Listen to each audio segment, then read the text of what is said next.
right, so this month my personal budget went over $2,333. It was that much in the red. I know, crazy. That is not good. But here's the thing, I'm not panicking, and I'll show you why. So, a quick note before we dive in, this is only my paycheck's budget only. My husband has his own paycheck and he covers our mortgage, his student loans, and sometimes groceries and subscriptions that he has for himself. So, what you're seeing here is a slice of the household pie for me, for our household, that I cover, not the entire picture. So let's get started and dig into this budget. Again, I'm not amazing at budgeting. I'm not always great at financial planning, but the whole goal of this channel is to first think about what are the things that we're doing wrong to help show you how I'm actively taking the advice that I get from family, financial advisors, research that I do, and applying it to my actual finances and seeing how it transforms our life. So my paycheck is this month was about $8,822. And I know at first that sounds okay. That's after, I should consider and say that that's after contributing to a 401k. That's after paying for health insurance, the premiums on health insurance, and other benefits that are part of my company. So let's see where it all goes. So first we have housing. Again, to start with, my husband actually covers our mortgage on his side, the house that we live in. So the one that you see here, the paper on the screen is for 1770 is my family's investment property. So I consider this an investment where we bought a property together, and with us buying that property together, I owe a certain portion. So it's $1,770 per month that I owe for that property.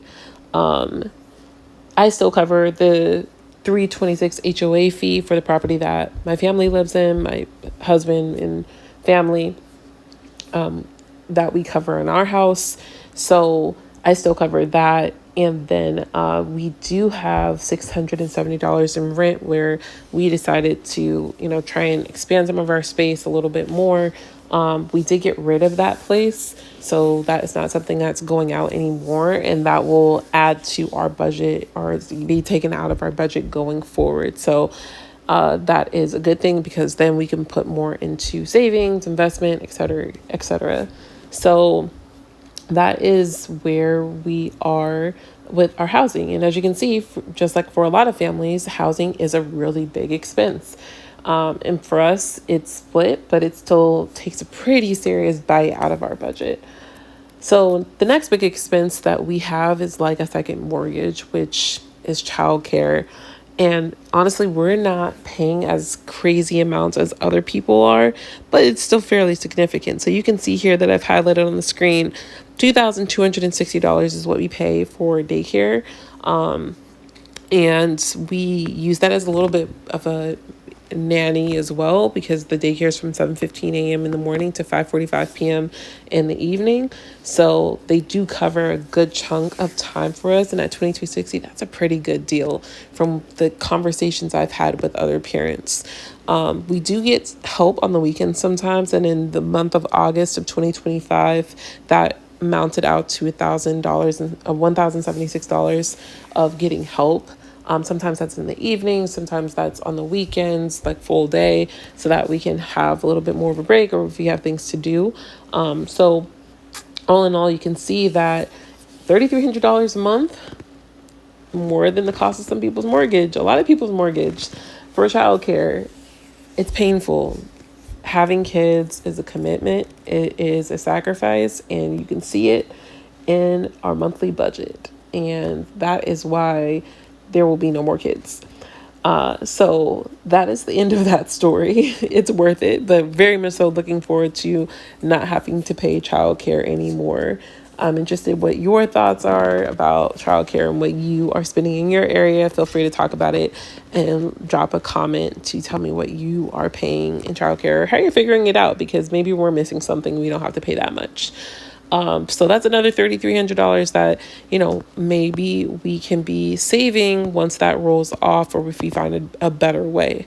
So 670 plus 3,300, that's like $4,000 that could be going somewhere else. So I look forward to those days of not having those expenses on our in our budget.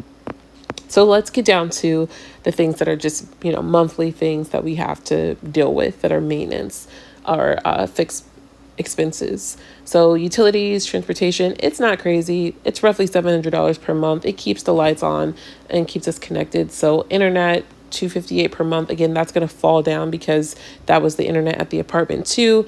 That's not going to be there anymore. So I think we pay roughly $100. This may be a little high, but I'll double check that. So the phone bill, work actually kind of pays my phone bills. That's a little inaccurate. I get reimbursed for that.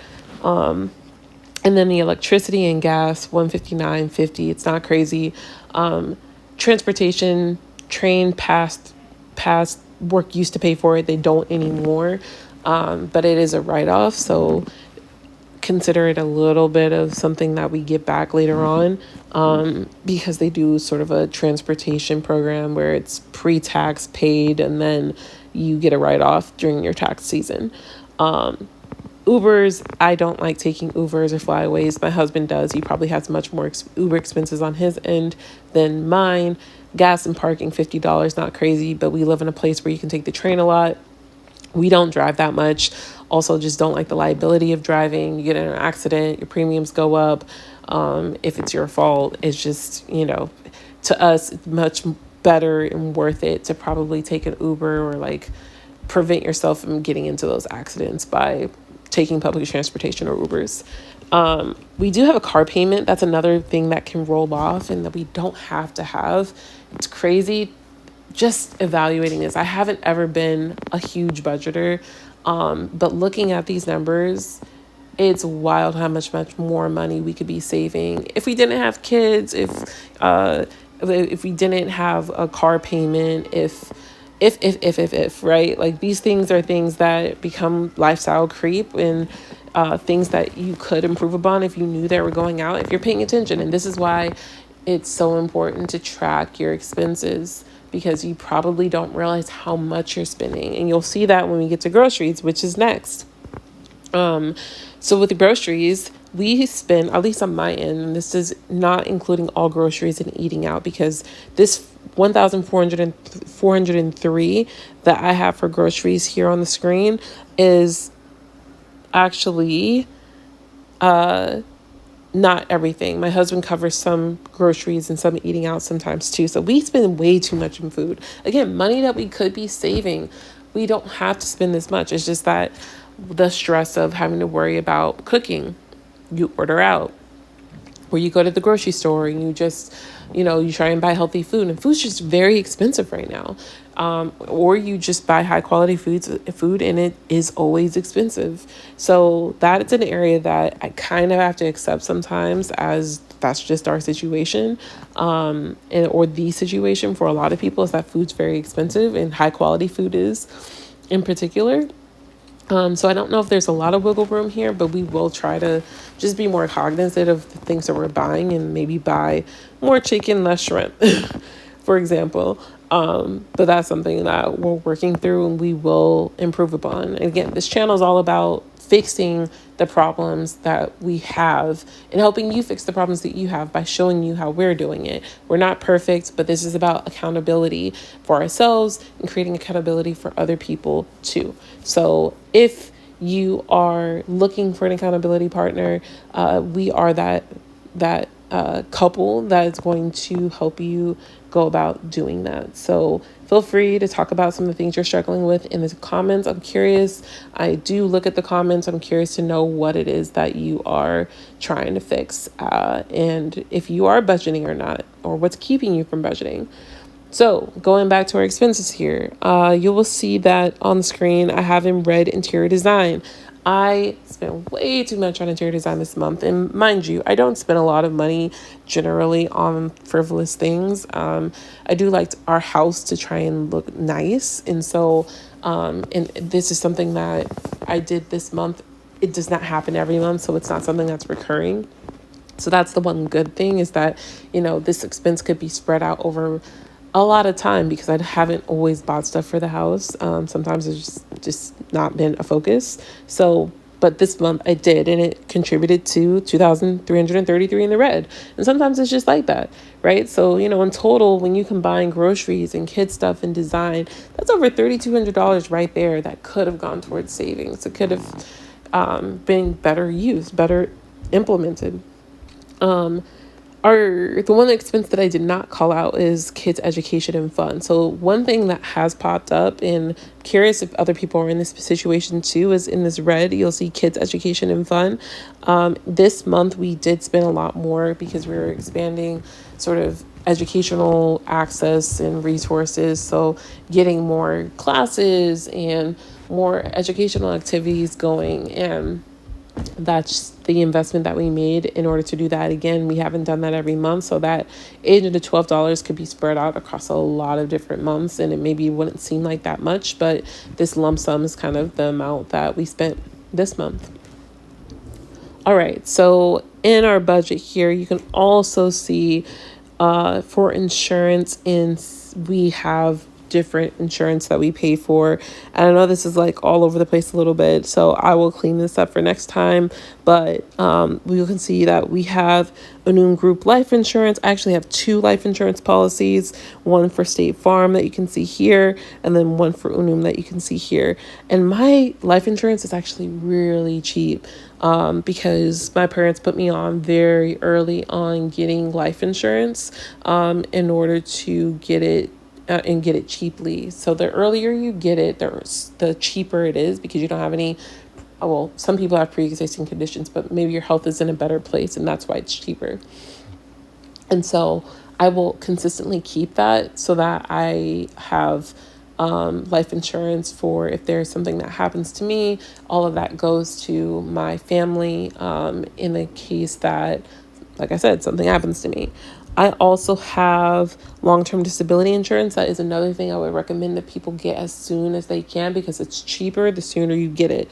$58 a month is nothing compared to what it could be. So in total, across 2 life insurance policies, one for $168, $92, another for $143, and then long-term disability for $58. That's how much we pay in sort of protecting the financial future of my family. So those are absolutely fixed expenses that we're okay with. So in total, looking at this budget, $11,155 spent. A lot of that money could have been decreased if I had not bought $1,000 in interior design stuff, if I had been more responsible with groceries and maybe not eating out as much. And so maybe let's knock off $500 there. So that's $1,500. The education stuff for the kids, that doesn't typically happen, and that's new. So $812. So that's roughly $2,000. And then we got rid of the apartment at $670. So that by itself, $2,670 would have put us in the green. It would have put us like almost breaking even. And we'll continue to try and hone in on this more. I think that breaking even is still not the goal that we want to hit. We want to get to a place where we are pretty heavily like in the green. So that is something that we could absolutely do better. So we will make those changes for this next month. The one thing I will say, the money move, what we consider money moves that we share on every video, is talking about what did we do to drive better financials for our future investments. So what we did in the last couple of days was we had about $35,000 sitting in cash. There's no reason in the world that should have been sitting in cash. It should have been in a high yield savings account. It should have been in a money market fund.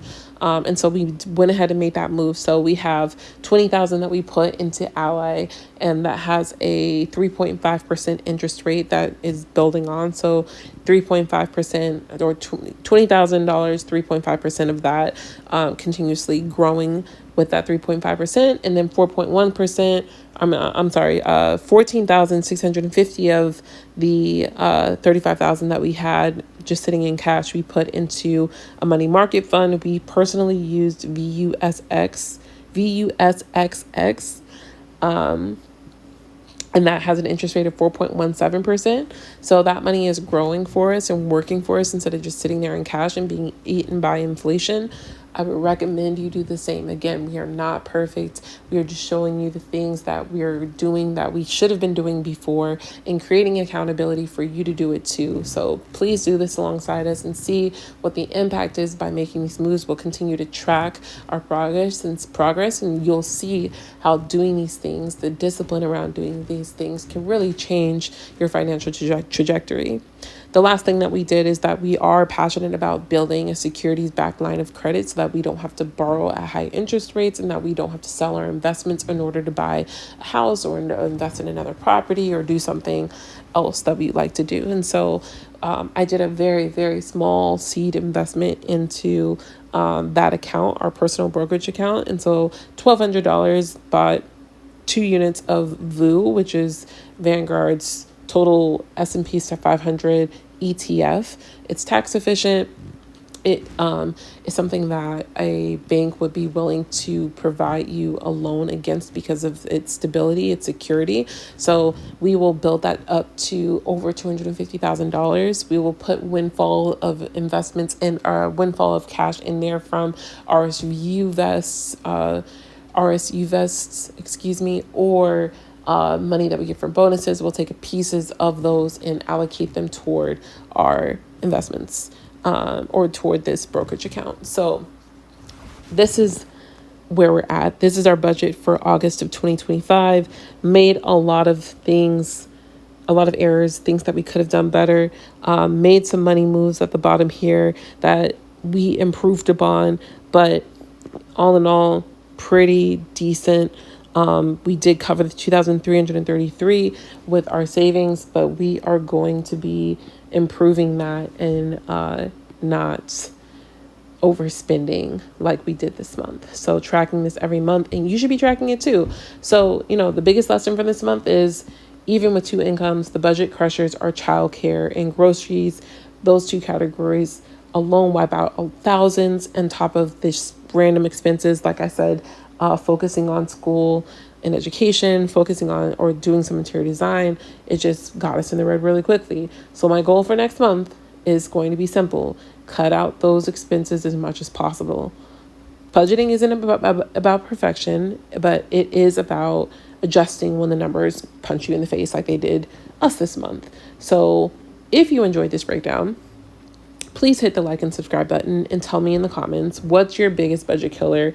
I want to see if it's the same for other families for you. And I want to see and encourage you to budget and to continue to find ways to share or to budget and save as much as you can, and just be more accountable to your finances. So we'll see you in the next video.